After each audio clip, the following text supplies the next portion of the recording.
മരണമാസം ഞാനല്ലേ പടം നല്ല പടമാണ്. ഞാൻ പിന്നെ എത്താനുള്ള കാരണം എന്ന് വെച്ച് കഴിഞ്ഞാൽ ബാബുവണ്ണി സാറിന്റെ ഒരു അപ്പം ബാബുവണ്ണി സാർ ഉണ്ടെന്ന് അറിഞ്ഞുകൊണ്ട് കഴിഞ്ഞ ദിവസങ്ങളിൽ തന്നെ ഞങ്ങൾ കൊട്ടാരക്കരയിൽ നിന്നും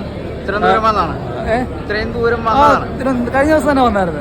എന്നിട്ട് ബാബുവണ്ണി സാറിന്റെ സാർ എന്ന് പറയുമ്പോഴേ കുട്ടിക്കാലം തൊട്ട് നമ്മുടെ ഒരു ഇഷ്ടം അറിയാലോ. അത് നമ്മൾ വലിയ കുഴപ്പമില്ല. സാറിന്റെ വലിയ നല്ല പടമാണ്. സാറിന്റെ ഒറ്റ ഷോട്ടേ ഉള്ളായിരുന്നു, ഒരു കിക്ക് ഉണ്ടായിരുന്നു അല്ലേ. ശരിക്കും ബാബു ആന്റണി അതേപോലെ തന്നെ പതിച്ചു വെച്ചിരിക്കുകയാണ്. ഒരുപാട് സന്തോഷം. ഞാനില്ലേ ബാബു ആന്റണി സാറിനുള്ള ഇഷ്ടം കൊണ്ടായിരുന്നു. എത്ര വർഷമായി ഈ ഒരു മേക്കിംഗ് പണ്ടോട്ടേ ഉണ്ടായിരുന്നു. ഏകദേശം നമ്മളല്ലേ ഞങ്ങൾ ഒരുമിച്ച് സാറിനോടൊപ്പം ഷോയിലൊക്കെ ഉണ്ടായിരുന്നു. നിങ്ങൾ കണ്ടിട്ടുണ്ടായിരിക്കാം. സ്റ്റാർ മാജിക്കിലൊക്കെ ഉണ്ടായിരുന്നു. അങ്ങനെ ജസ്റ്റ് അതിൻ്റെ ഷോട്ട് കാണിക്കാം. സാറ് ഈ പടത്തിലുണ്ടെന്ന് അറിഞ്ഞുകൊണ്ടാണ്. തീർച്ചയായിട്ടും സാറിൻ്റെ ഒരു നമ്മുടെ സാറിനെ ഭവന്നി സാറെന്ന് പറയുമ്പോൾ നമ്മുടെ ഫയറ്റാണ് നമ്മുടെ മനസ്സിലേക്ക് ഓടിയെത്തുന്നത്. ഒരു കിക്കുണ്ടായിരുന്നില്ലേ, രസാദി കിക്കായിരുന്നു. അടിപൊളിയായിരുന്നു.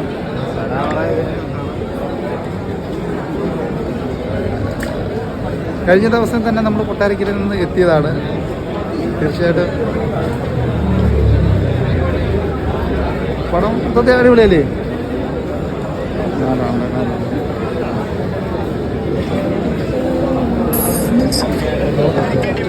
ഭവന്നി സാറിനുള്ള ഇഷ്ടം നമ്മൾ എത്രത്തോളം ആണെന്ന് അറിയാമായിരിക്കും. ഞങ്ങൾ ഒരുമിച്ച് ഇപ്പോൾ ഇവിടെ എത്തിക്കാനുള്ള കാരണം എന്ന് പറഞ്ഞാൽ ഓക്കെ അടിപൊളി.